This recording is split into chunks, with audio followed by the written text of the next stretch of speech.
Hello friends, welcome to our YouTube channel of Industrial Chemistry Department, and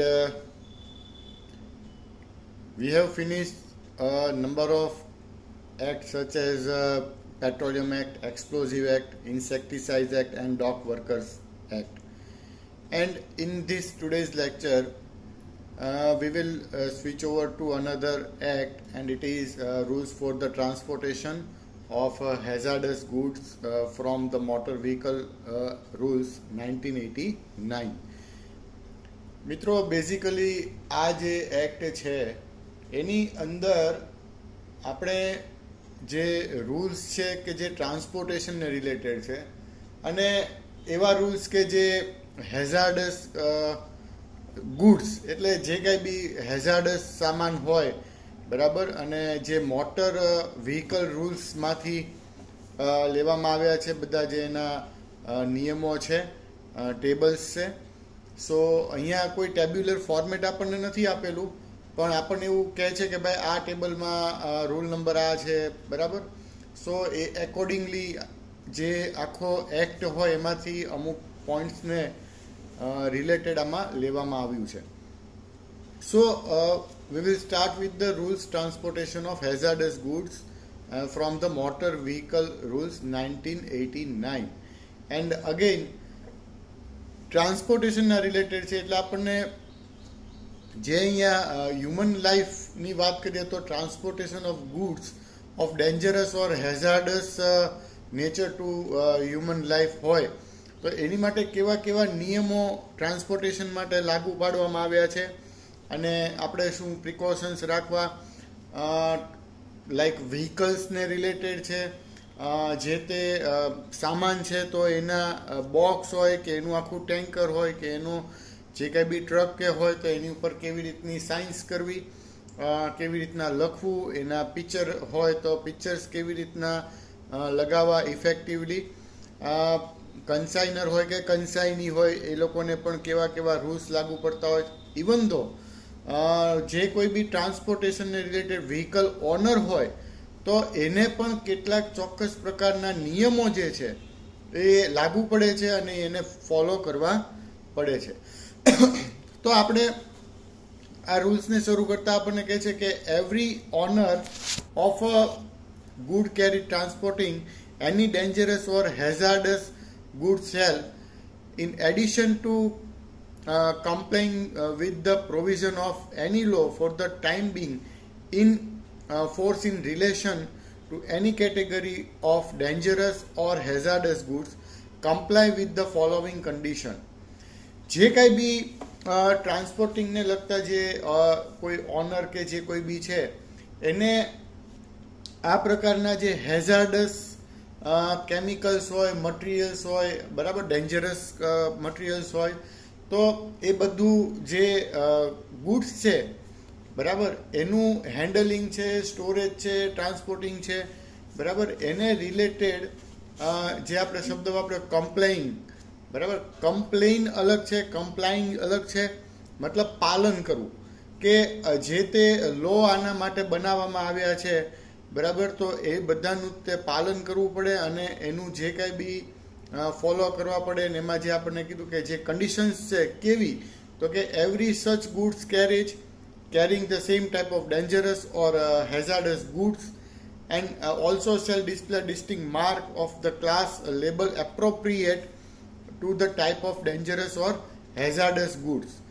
And specifically જોઈએ તો in column 3 of the table 1 the rule 137, મતલબ કે આ જે ટ્રાન્સપોર્ટેશનને related act બનાવ્યો એમાં રૂલ્સ 137ના ટેબલ 1ની અંદર આ વસ્તુ કીધી છે કે ભાઈ કોણ એને ટ્રાન્સપોર્ટ કરે છે, કોણ કરાવે છે, કોણ મેળવવાનું છે બરાબર, અને એમાં જો હેઝાર્ડસ ગુડ્સ હોય બરાબર તો એનું પેકેજિંગને રિલેટેડ બધી માહિતી છે. ઇવન ધો એની ઉપર જે લેબલિંગ કરવામાં આવ્યું છે બરાબર, તો એ એપ્રોપ્રિએટ ફોર્મની અંદર કરવું પડે કે આમાં કઈ પ્રકારનું હેઝાર્ડસ ગુડ છે કે ડેન્જરસ ગુડ છે, અને એ જે છે એ આપણને કીધું કે column 3 of table 1 of rule 137 ને એકોર્ડિંગલી કરવું પડે.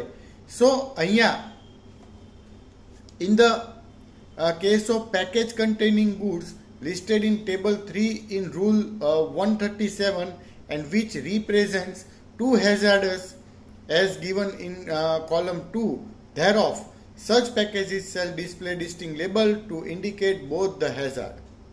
So again in table 3 in rule 137 જે છે કે જે આપણે પેકેજિંગ ને રિલેટેડ વાત કરીએ છીએ કે જે કન્ટેન કરે છે hazardous goods, તો which represent the two hazards as given in column 2, એટલે અહીંયા એમ કહે છે કે જે કોઈ બી hazardous good કન્ટેન કરે છે તો એનું જે કંઈ બી લેબલ્સ છે બરાબર એ એપ્રોપ્રિએટ મેનરની અંદર ઇન્ડિકેટ કરવું જોઈએ કે આમાં કયા પ્રકારનું હેઝાર્ડસ કમ્પાઉન્ડ રાખવામાં આવ્યા કે જે કેવી રીતના આપણને નુકસાનકારક છે કે નથી. સો એ બધું જ લેબલિંગ કરવું પડે. Every package containing dangerous or hazardous goods shall display the distinct class and even labels appropriate to the type of dangerous or hazardous goods specified in column 3 of table 1 of rule 137. જો rule 137 છે ને it is more considerable in this type of transporting act, and અહીંયા એમ કહે છે કે every package containing dangerous or hazardous display the distinct class of label appropriate. એટલે hazardous કે dangerous good છે એ જુદા જુદા ક્લાસના હોય, તો ક્લાસ એટલે કેટેગરીઝ. સો જે કાંઈ બી કેટેગરીઝ એની અંદર લાગુ પડતી હોય તો એ કેટેગરાઇઝ કરીને એને પ્રમાણે જે એપ્રોપ્રિએટ એની ઉપર લેબલિંગ થવું જોઈએ, અને જે પ્રકારનું ગુડ હોય તો એ પ્રમાણેનું લેબલિંગ કરવું, ધેટ ઇઝ ઇમ્પોર્ટન્ટ થિંગ.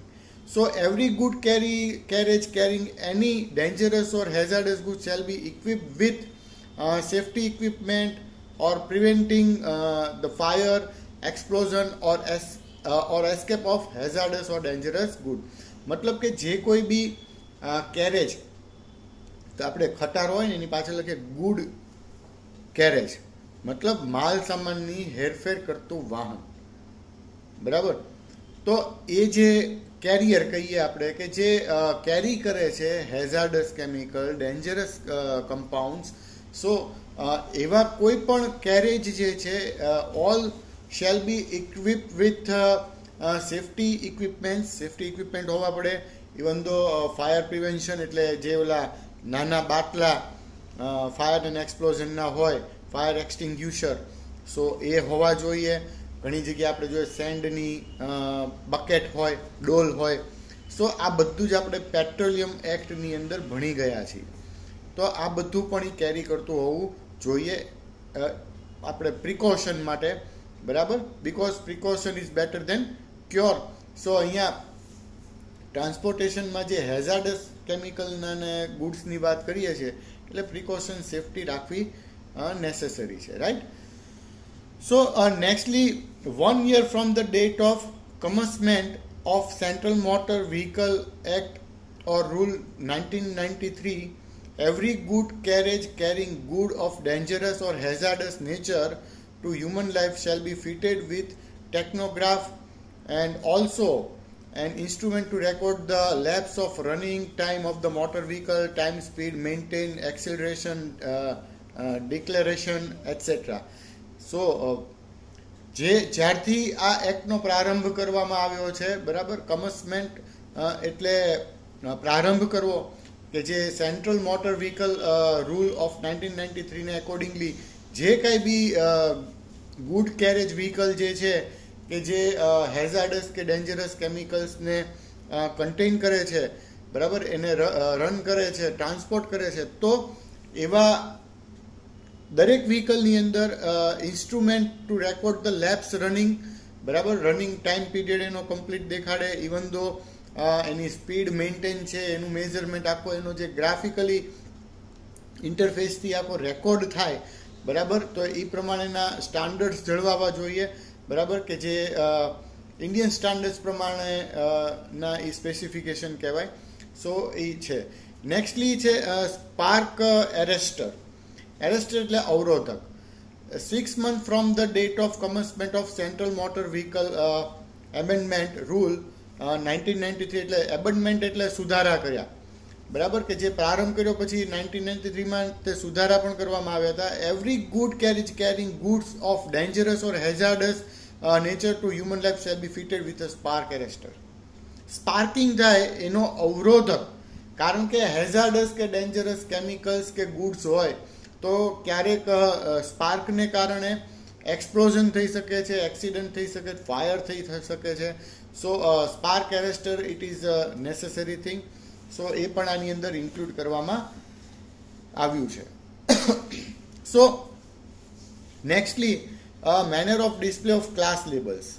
અહીંયા ડિફરન્ટ ટાઈપ્સના કમ્પાઉન્ડમાં કેવી રીતના આપણે લેબલિંગ કરવું, જે બોક્સ હોય કે ટેન્કર હોય, કન્ટેનર હોય, XYZ. So how can we label all this thing, બરાબર. તો એના માટેના આપણને મુદ્દાઓ આપ્યા છે. એમાં ફર્સ્ટ છે, where a class label is required to be displayed on a vehicle, where a class label is required to be displayed on the vehicle, it shall be so positions that the size of the class label is at an angle of 45 degree of the vertical, and the size of such label shall not be less than 25 millimeter square, which may be divided into two portions. મતલબ જે કંઈ બી આપણે dangerous કે hazardous goods છે તો એનો જે class notify કરવામાં આવ્યો છે કે આ ક્લાસનું કમ્પાઉન્ડ છે, આ ક્લાસના હેઝાર્ડસ કેમિકલ છે. સો એને ડિસ્પ્લે કરવા માટે એને વેલ પોઝિશન રાખવાનું છે. જે કાંઈ બી લેબલ છે એ 45 ડિગ્રીના એંગલથી એને લગાવવાનું છે. ઇવન એના જે લેબલના જે ફોન્ટ કે જે કાંઈ બી હોય એ પ્રોપર રાખવા પડે. ઇવન એના જે 25 મિલીમીટર સ્ક્વેરની એની જે કન્ડિશન્સ છે એ જળવાવી જોઈએ. અને the upper half portion being reserve for the pictorial symbol and the lower half for the text. મતલબ ધારો જે કંઈ બી આખું લેબલિંગ આપણે કરીએ છીએ તો ઉપરનો અડધો સિમ્બોલ છે, બરાબર, આપણને કહે છે અપર હાફ પોર્શન. મતલબ ઉપરનો અડધો સિમ્બોલ છે એ કોઈ પિક્ચરાઇઝેશન, મતલબ પેલું કેમ ઓલી ખોપડી દોરે બે હાડકા મૂકે ડેન્જર, બરાબર, તો એ ડેન્જરનો સિમ્બોલ અથવા તો બીજા કોઈ કેમિકલને રિલેટેડ કે એવા કોઈ કમ્પાઉન્ડ હોય તો એવા કોઈ સિમ્બોલ્સ યુઝ કરવાના હોય તો પિક્ચરાઇઝેશન કહેવાય, એટલે પિક્ચોરિયલ સિમ્બોલ્સ કહેવાય. અને નીચેનો હાફ પોર્શન છે એની અંદર ટેક્સ્ટ લખે કે ભાઈ આ ટાઈપનો કમ્પાઉન્ડ છે, આ ક્લાસનો કમ્પાઉન્ડ છે, કમ્પાઉન્ડનું નામ હોય.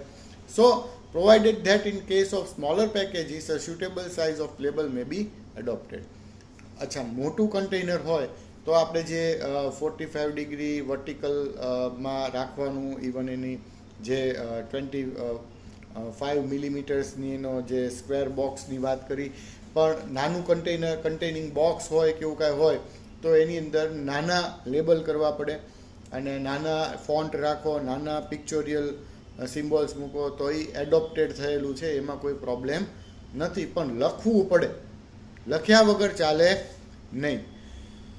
Where the class label consists of adhesive materials, it shall be waterproof, and where it consists of a metal or other substances on which the pictorial symbol and text are painted or affixed, they shall be affixed directly on such material in every case. Adhesive ટાઈપના compound એવું હોય, બરાબર, મતલબ where the class label consists adhesive material, so at that time like જે કાંઈ બી symbolic છે, પિક્ચોરિયલ symbols છે કે ટેક્સ્ટ છે, બરાબર, તમે ડાયરેક્ટ એને અફિક્સ કરી શકો છો, લાઈક પેઇન્ટિંગ કરીને, બરાબર, પ્રિન્ટિંગ કરીને, અથવા જે કાંઈ બી સ્ટીકર્સ મારી દઈએ છીએ. સો એમાં કોઈ પ્રોબ્લેમ નથી, આપણે એ પ્રમાણે કરી શકીએ છીએ in every case. So it doesn't matter. અને જ્યારે ત્યારે એમાં કોઈ પ્રોબ્લેમ થાય તો એને નવું એની ઉપર લેબલ કરી શકાય છે, એમાં કોઈ પ્રોબ્લેમ નથી. એમાં આપણને કહે છે the surface of the vehicle surrounding the label shall not a colour that contract vividly with the background of the class label. જે કાંઈ લાઈક વ્હીકલનું ટેન્ક હોય તો એ જે કલરની હોય ને એની ઉપર એવા જ કલરનું આપણે લેબલિંગ કરીએ તો જોવાવાળાને કાંઈ દેખાય નહીં, બધું એક સરખું લાગે. એટલે એવી રીતના મેચિંગ કરવાનું કે જે તે બેકગ્રાઉન્ડ કલર હોય પણ એની ઉપર તમે જે એફિક્સ પ્રિન્ટિંગ કરો છો, પેઇન્ટિંગ કરો છો, તો એ લેબલ છે એ એકદમ ઉભરાઈને દેખાવું જોઈએ, ક્લિયરલી દૂરથી વંચાવવું જોઈએ. પિક્ચોરિયલ સિમ્બોલ્સ હોય તો એ દેખાવા જોઈએ, બરાબર. તો આ બધી એની કન્ડિશન્સ છે. Every class label displayed on vehicle shall be positioned in such manner that it does not obscure other marking required to be displayed under any other law. મતલબ કે જે કાંઈ બી ક્લાસ નું ડેન્જરસ કે હેઝાર્ડસ ગુડ હોય તો એનો જે કાંઈ બી ક્લાસ છે એ પ્રોપરલી મેન્શન થવો જોઈએ અને પ્રોપર મેનરની અંદર, કે જેને કારણે ફર્ધર રિક્વાયરમેન્ટ ન રહે કે ભાઈ આ કમ્પાઉન્ડમાં આ છે તો એ પાછું ઓલા એક્ટ પ્રમાણે આમ કરવામાં આવ્યું. તેવું બહુ આમ શુદ્ધ ભાષામાં કહીએ તો ગૂંચવાડા વાળું નહીં, એકદમ પ્રોપર મેનરમાં કરો, બરાબર. એટલે ઇઝીલી અન્ડરસ્ટેન્ડેબલ થાય અને ઇઝીલી એક્સેપ્ટેબલ થાય, right. So every good carriage carrying any dangerous or hazardous good shall display the class label both in the front and in the rear in a conspicuous manner. So front અને back બંને બાજુ, અથવા જે container હોય, ધારો કે જે truck કે એની બે જે સાઈડની હોય તો આ બાજુ પણ અને આ બાજુ પણ બંને બાજુ જે તે હેઝાર્ડસ કેમિકલ કે જે ગુડ હોય એનો જે ક્લાસ કે એનું નામ કે જે કંઈ બી ડિસ્પ્લે થતું હોય તો એ રીતના કરવું જરૂરી છે. સો આમાં નેક્સ્ટ ટોપિક આપણને કહેવા માંગે છે કે responsibility of the consignor for safe transport of dangerous or hazardous goods.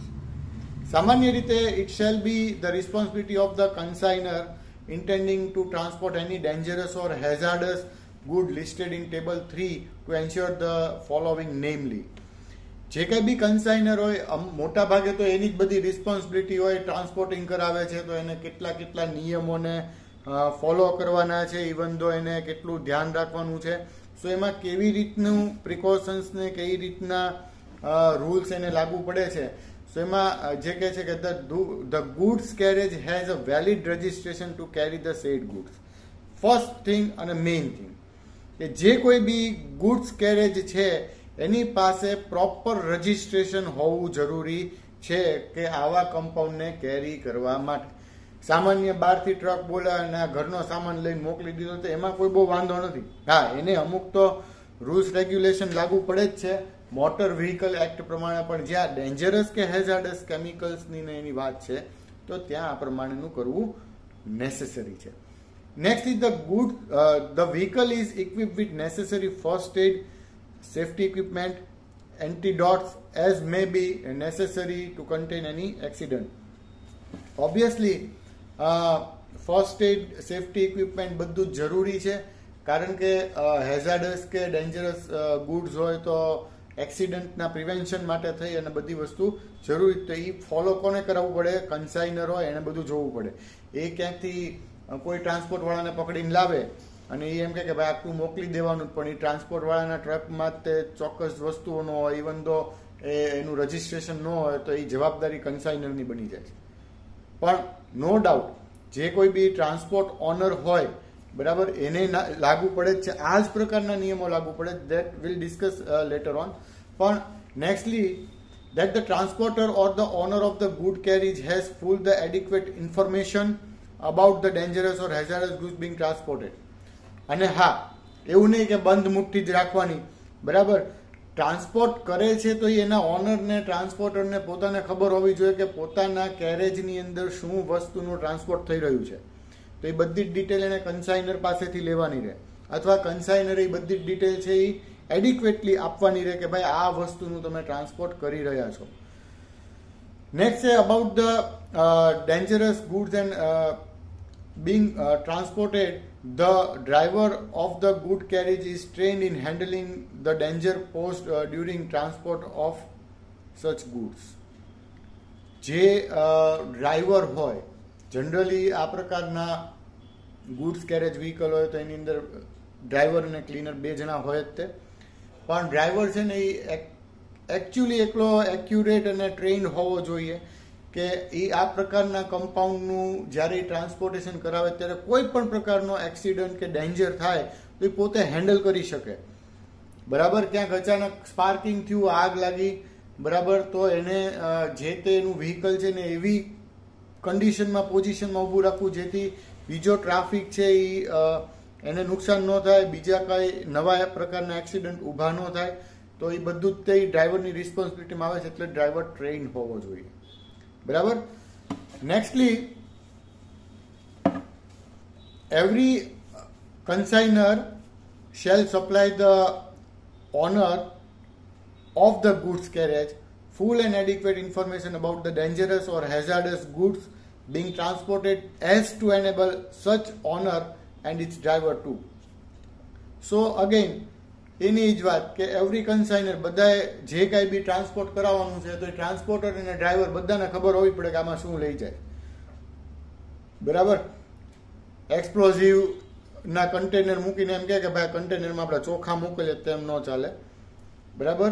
Inch and everything બધું જ તે ટ્રાન્સપરન્ટ હોવું જોઈએ. ટ્રાન્સપરન્ટ મીન્સ કે બંને પક્ષે ખબર હોવી જોઈએ કે આ વસ્તુ આમ છે, કે કન્ટેનર ટ્રાન્સપરન્ટ હોવાની વાત નથી કરતો. બરાબર. Comply with the requirement of Rule 129 to 137, both inclusive of these rules, and be aware of the risk created by such goods to health or safety of any person. So, જે આપણે કીધું 129 થી 137 both the rules included. બરાબર. સો એકલા રૂલ્સની અંદર જે કાંઈ બી risk factor માટેના જે નિયમો છે, બરાબર, કે આ પ્રકારના ગુડ્સનું હેન્ડલિંગ કરવાનું, કોઈ વ્યક્તિને હેલ્થ સાથે કાંઈ નુકસાન થઈ રહ્યું હોય, બરાબર, સેફટીને રિલેટેડ હોય, તો બધા નિયમોનું પાલન કરવાનું રહે છે.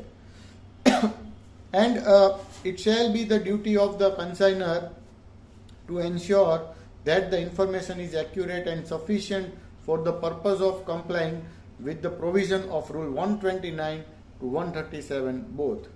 Right? જે આપણે હમણાં જ ચર્ચા કરી એ પ્રમાણે accurate information, sufficient information for the purpose of transporting this type of dangerous or hazardous goods, and according to the rules of 129 to 137 પ્રમાણે કામ થવું જરૂરી છે. ઓકે. સો નેક્સ્ટ, આની અંદર જે પોઈન્ટ આવે છે, it is a responsibility of the transporter or owner of good carriage. So good કેરેજનો ઓનર કે ટ્રાન્સપોર્ટર હોય એની શું રિસ્પોન્સિબિલિટી? અત્યાર સુધી આપણે ભણ્યા એ કન્સાઇનરની હતી, હવે તો કે ટ્રાન્સપોર્ટરની આવી. કઈ બધા ફેક્ટરી વાળા પાસે પોતાના ટ્રક, નંબર ઓફ ટ્રક્સ ન હોય. Every time they have to, આપણે કહીએ ને કે ભાડે ટ્રક કે કરવું જ પડે, અથવા એના કોન્ટ્રાક્ટ હોય. બરાબર. તો એ જે ટ્રકના ઓનર હોય એને પણ કયા રૂલ્સ લાગુ પડે છે? સો એમાં ફર્સ્ટ છે, it shall be the responsibility of the owner of the good carriage transporting any dangerous or hazardous goods two ensure the following rules. મતલબ કે ટ્રાન્સપોર્ટર ઓનર જે છે એણે પણ ચોક્કસ પ્રકારે નિયમોનું પાલન કરવું પડે. અને એમાં જ તે ફર્સ્ટ પોઈન્ટ કે that the goods carriage has a valid registration to carry the said goods, and the said carriage is safe for the transport of the dangerous or hazardous goods. So જે કાંઈ બી vehicle કે જે છે એની પાસે registration હોવું જોઈએ, અને ચોક્કસ પ્રકારે જે કાંઈ બી ડેન્જરસ કે હેઝાર્ડસ ગુડ્સનું ટ્રાન્સપોર્ટિંગ કરે છે તો એને રિલેટેડ બધી જ પરમિશન્સ હોવી જોઈએ. બરાબર. And the vehicle is equipped with the necessary first aid, safety equipment, tool box and each and everything. Okay. So જે આપણે આગળ જે કન્સાઇનરની વાત કરી તો એ જ મુદ્દા અહીંયા રિપીટ થાય છે. સો એ તમારા માટે બેનિફિટ છે કે એકનું એક તમે એઝ અ રિસ્પોન્સિબિલિટી ઓફ કન્સાઇનરમાં જે લખો છો એ જ વસ્તુ તમે responsibility of transporter or owner of goods કેરેજમાં પણ તમે લખી શકો છો. So next છે, every owner of a good carriage shall, before undertaking the transportation of dangerous or hazardous goods in this goods carriage, satisfy himself that the information given by the consignor is full and accurate in all respect and correspondent to the classification of such goods specified in Rule 137. So અહીંયા every owner કે જે કોઈ બી માલિક છે એને માલની હેરફેર કરતા પહેલા એને ચોક્કસપણે અંડરટેકિંગ ધ ટ્રાન્સપોર્ટેશન ઓફ કે જે કહેવા માંગે છે કે કન્સાઇનર તરફથી બધી જ ઇન્ફોર્મેશન એક્યુરેટ છે, બરાબર, બધા જ કાગળિયા પ્રોપર છે, એ બધું ચેક કરવું પડે. એન્ડ ધેન ઇન્ફોર્મેશન સાચી હોય પછી તે એકોર્ડિંગ ટુ ધ રૂલ 137 પ્રમાણે આ કમ્પાઉન્ડ્સનું ટ્રાન્સપોર્ટેશન કરવું પડે. So the owner of a good carriage shall ensure that the driver of such carriage is given all the relevant information in writing as given in Annexure 5 of this rule in relation to the dangerous or hazardous goods entrusted to him for transport, and satisfy himself that such a driver has sufficient understanding of the nature of the such goods and the nature of the risk involved in the transport of such goods and is capable to taking appropriate action in case of any emergency. સો જે આગળ કન્સાઇનર વાળામાં વાત કરી એ જ પ્રમાણે અહીંયા પણ કે જે ડ્રાઈવર છે એને પણ રેલેવન્ટ ઇન્ફોર્મેશન આપવી પડે કે તમે કયા કમ્પાઉન્ડનું તમે ટ્રાન્સપોર્ટેશન કરો છો, કઈ પ્રકારનો એનો ક્લાસ છે, તમારે શું ધ્યાન રાખવાનું છે, બરાબર. તો એ બધા જ પ્રમાણે અન્ડરસ્ટેન્ડેબલ થિંગ્સ હોવી જોઈએ. ડ્રાઈવર પોતે તે એકલો મેચ્યોર અને અન્ડરસ્ટેન્ડેબલ હોવો જોઈએ કે આ પ્રકારના ટ્રાન્સપોર્ટેશન કરે છે તો એને કેટલું ધ્યાન રાખવાનું છે, એની કેટલી રિસ્પોન્સિબિલિટી છે, બરાબર. અને ક્યારેક કોઈ એની કાઇન્ડ ઓફ ઇમરજન્સી એક્સિડન્ટ થાય તો એની સિચ્યુએશનને કેવી રીતના હેન્ડલ કરવાની છે, તો એ પ્રમાણેનો એ કેપેબલ પર્સન હોવો જોઈએ. So driver should be capable and understandable person. Okay, next point એમાં છે કે the owner of the good carriage carrying dangerous or hazardous goods and the consignor of such goods shall lay down the route for each trip which the driver shall be bound to take unless directed or permitted otherwise by the police authorities. Okay, so અહીંયા પણ the goods carriage carrying dangerous or hazardous goods જે થતું હોય છે તો એની માટે જે કંઈ બી એક પ્રોપર રૂટ તૈયાર કરવાનો થાય અને એ રૂટ પ્રમાણે તે ડ્રાઈવરે ચાલવું પડે. અધરવાઇઝ આવા પ્રકારના કમ્પાઉન્ડની હેરફેરમાં જો કાંઈ ચેન્જીસ થઈ જાય, બરાબર, તો એ ટૂંકમાં આપણે કહીએ ને કે ગુનો પણ કહી શકાય. And they shall also fix a time for each trip to the destination and back with reference to the route so laid down. મતલબ ચોક્કસ ગણતરીથી ચાલવાનું રહે કે ભાઈ અહીંથી સપોઝ આવા કમ્પાઉન્ડનું ટ્રાન્સપોર્ટેશન બાય ટ્રક તમે લાઈક ભાવનગરથી અમદાવાદ કરો છો તો ટ્રકની અંદર તમે આપણે એવું કહીએ કે ભાઈ ફૂલી લોડેડ છે તો એને પહોંચતા 7 કલાક થશે, for example. So it is noted that 7 hours is required for the transportation, right. And after 7 hours એનું અનલોડિંગ થાય, જે તે જગ્યાએ પહોંચી ગયા પછી એનું અનલોડિંગ થાય અને રિટર્ન લાઈક એને 5.5 hours થાય છે. તો એ ટોટલ કેલ્ક્યુલેશન હોવી જોઈએ કે આટલા કલાકની અંદર ટ્રક પાછો આવી જવો જોઈએ. જો પહોંચાડવાનું જોઈએ તો આટલા કલાકની અંદર ત્યાં પહોંચી જવું જોઈએ, એટલે કોઈ જાતનો ટાઈમ વેસ્ટ ન થાય. અને ઇવન જો કંઈક પ્રોબ્લેમ થાય અથવા લેટ થાય તો એની તરત ઇન્ક્વાયરી કરવામાં આવે કે ભાઈ ક્યાં શું થયું, કોઈ એક્સિડન્ટ થયો, કોઈ ઇમરજન્સી થઈ છે, અને એના ચોક્કસ જો પગલાં લેવાતા હોય તો ડ્રાઈવર ઉપર પણ પગલાં લઈ શકાય છે કે ભાઈ આનું ચોક્કસ જવાબો આપવા પડે. So it shall be the duty of the owner to ensure that the driver of the goods carriage carrying dangerous or hazardous goods holds a driving license as per provision of Rule 9 of this rule. આ રૂલની અંદર rule 9 છે driver લાયસન્સનું.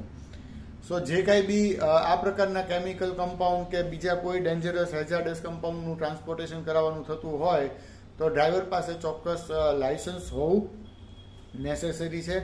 Notwithstanding anything contained in Rule 131 and 132, it shall be sufficient compliance of the provision of these rules if the consignor transporting dangerous or hazardous goods and the owner of the goods carriage or the transporter abates by these conditions with 6 months after the date of coming into force the Central Motor Vehicle Act. એટલે જે કંઈ બી એની ઉપર act લાગુ પાડવામાં આવતા હોય છે, બરાબર, એ 131, 132 પ્રમાણે એને બધું ચાલવું પડે. અને ન ચાલે તો એ પ્રમાણેના એની ઉપર જે કાંઈ બી એક્શન્સ કે લેવાતા હોય એ લઈ શકાય છે. નાવ ફર્સ્ટ આપણે જોયું કે the responsibility of consignor, secondary જોયું આપણે responsibility of transporter. Now it's time to the responsibility of the driver. So ડ્રાઈવરની શું રિસ્પોન્સિબિલિટી છે? So the driver of a good carriage transporting dangerous hazardous goods shall ensure that the information given to him in writing under sub rules 3 of rule 132 is kept in the driver's cabin and is available at all time while the dangerous or hazardous goods to which it relates are being transported. બધા જ કાગળિયા છે driver કેબિનમાં હોવા જોઈએ, ક્યાંક checking હોય તો એ તરત દેખાડી શકે, બરાબર, કે ભાઈ અમે આ પ્રકારના ગુડ્સનું ને એનું ટ્રાન્સપોર્ટિંગ કરી રહ્યા છીએ. ડ્રાઈવરની પોતાનું જે કાંઈ બી રાઇટિંગમાં હોય એ દેખાડે, રૂલ્સ રેગ્યુલેશન્સ પ્રમાણે એના પોતાના જે લાયસન્સીસ હોય આ પ્રકારના ટ્રાન્સપોર્ટેશન માટે ડ્રાઈવર લાયસન્સ હોય બધું દેખાડવું પડે. Every driver of a good carriage transporting any dangerous or hazardous goods shall observe at all time all the directions necessary for the preventing fire, explosion and escape of dangerous or hazardous goods carried by him while the goods carriage is in motion and when it is in not being driven. He shall ensure that the good carriage is parked in the place which is safe from fire, explosion and any other risk at all times. મતલબ એની responsibility છે જે આપણે પહેલા ચર્ચા કરી કે ભાઈ એની પાસે ચોક્કસ પ્રમાણેનું નોલેજ હોવું જોઈએ કે જ્યારે ડેન્જરસ કે હેઝાર્ડસ ટાઈપના કમ્પાઉન્ડનું ટ્રાન્સપોર્ટિંગ કરે છે ત્યારે જ્યારે વ્હીકલ ચાલુ હોય ત્યારે એને શું ધ્યાન રાખવાનું છે, કઈ લેનમાં વાહન ચલાવવાનું છે, ઓવરટેક કરવાની છે નથી કરવાની, કેવા સંજોગોમાં એ બ્રેક લઈ શકે છે નથી લઈ શકતો, બરાબર. અને જો એને ક્યાંક વ્હીકલને ઊભું રાખ્યું હોય તો એને એ પણ જોવાનું કે આજુબાજુમાં કોઈ ફાયર એક્સપ્લોઝન્સ કે બીજા કોઈ એક્સિડન્ટ થાય એવી કોઈ સિચ્યુએશન છે નહીં ને એવી સેફ સાઈડમાં એનું પાર્કિંગ કરવાનું રહે. તો આ બધું જ છે એ કેપેબલ ડ્રાઈવર કરી શકે, બરાબર. ઉડધુડિયો માણસ હોય તો એ ગમે ત્યાં મૂકીને વયો જાય અને એને કારણે પ્રોબ્લેમ થાય. જો ચોકસાઈવાળો માણસ હોય, કોમ્પિટન્ટ પર્સન હોય તો આવા કોઈ જ ઇસ્યુ થતા નથી, right. So now after responsibility of driver, now emergency information panel. So it contains every good carriage used for the transporting any dangerous or hazardous goods shall be legible and conspicuously marked with an emergency information panel in each of 3 places indicated in the table below, so that the emergency information panel faces to each side of the carriage and to its rear, and such panel shall contain the following information, namely, first, the correct technical name of the dangerous or hazardous goods in letter not less than 50 millimeter high. Next, the class label of the dangerous or hazardous goods of the size of not less than 260 millimeter square. તો આ બધા specification આપ્યા છે કે જે લખાણ કર્યું છે તો એ કેટલા મિલીમીટર કે એના ફોન્ટ સાઇઝ કે જે તે પ્રમાણે જે એની ઇમરજન્સી ઇન્ફોર્મેશન પેનલ રાખવામાં આવેલી હોય ત્યાંથી બધું જ ઇઝીલી મળી જાય. કયા પ્રકારના ક્લાસનું કમ્પાઉન્ડ છે, બરાબર, ક્લાસ લેબલ છે તો એની શું સાઇઝ છે, બરાબર, ટેકનિકલ નેમ ને એ જે ડેન્જરસ હેઝાર્ડસ ગુડ્સ લખ્યું હોય તો એની ચોક્કસ સાઇઝ છે તો એ બધું લખવું પડે. The class label of the dangerous જે હેઝાર્ડસ ગુડ્સનું આપણે જે લેબલિંગ કીધું એ 260 મિલીમીટર સ્ક્વેરમાં કીધું. The name and telephone number of the emergency services to the contacted in the event of fire and explosions and also in accident conditions. So each and every time જો આવો કોઈ problem થાય તો emergency services દ્વારા આપણને help મળી શકે, બરાબર. તો એ પણ જે છે 50 મિલીમીટર્સ high and the name of and the name and telephone number of the consigner of the dangerous or hazardous goods or the some other person whom expert information and advice can be obtained. મતલબ કે આ પ્રકારનો compound ક્યાંથી આવ્યો, ક્યાં મોકલ્યો તો એ કન્સાઇનરનું એનું નામ હોવું જોઈએ અથવા એક્સપર્ટ પર્સનની ઇન્ફોર્મેશન હોવી જોઈએ કે જે આપણને જરૂર પડે આપણને બધી જ માહિતી આપી શકે.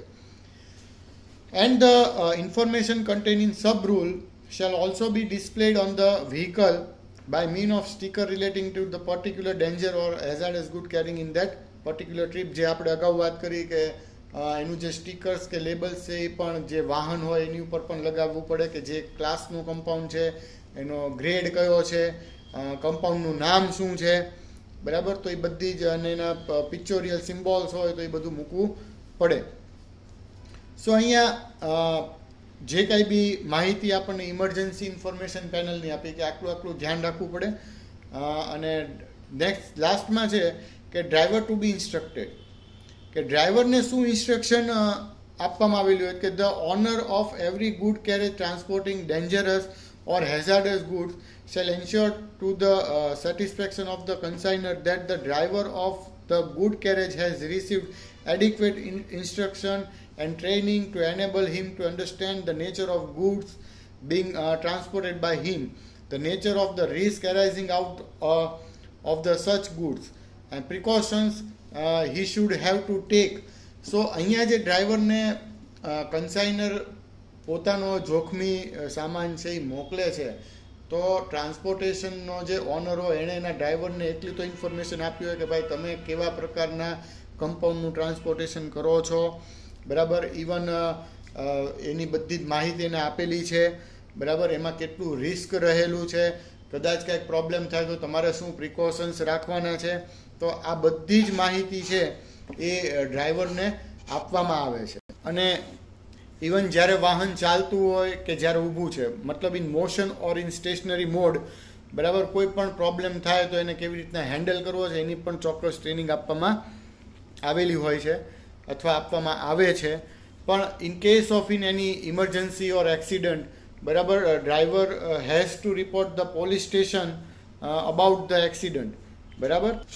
તો એની અંદર કહેવા માંગે છે કે the driver of a good carriage transporting any dangerous or hazardous goods shall on the occurrence of an accident involving any danger or hazardous goods transported by his carriage report forthwith the nearest police station and also inform the owner of the good carriage or the transport regarding to the accident. મતલબ it is responsibility of driver obviously કે જો કોઈ કાંઈ accident થાય કે કોઈ emergency problem થાય, even તો પંચર પડે તો એણે એના ઓનરને જાણ કરવી પડે કે ભાઈ પંચર પડ્યું છે એટલે 1-2 કલાક વાર લાગશે. પણ જો કાંઈ એક્સિડન્ટ થાય તો એને નિયરેસ્ટ પોલીસ સ્ટેશને જાણ કરવી પડે, જે એરિયામાં જે સ્ટેશન લાગુ પડતું હોય, અને એને રિલેટેડ ઇન્ફોર્મેશન બધી જ આપવી પડે. અને ઇવન તો એના ઓનરને પણ જાણ કરવી પડે કે આ પ્રકારનો એક્સિડન્ટ થયો છે, જેથી જરૂરી હેલ્પ મળી રહે. સો ફ્રેન્ડ્સ, અહીંયા આપણો ટ્રાન્સપોર્ટેશન જે એક્ટ હતો કે જે હેઝાર્ડસ એન્ડ ડેન્જરસ ગુડ્સ માટેનો હતો એ અહીંયા આપણું પૂરું થાય છે.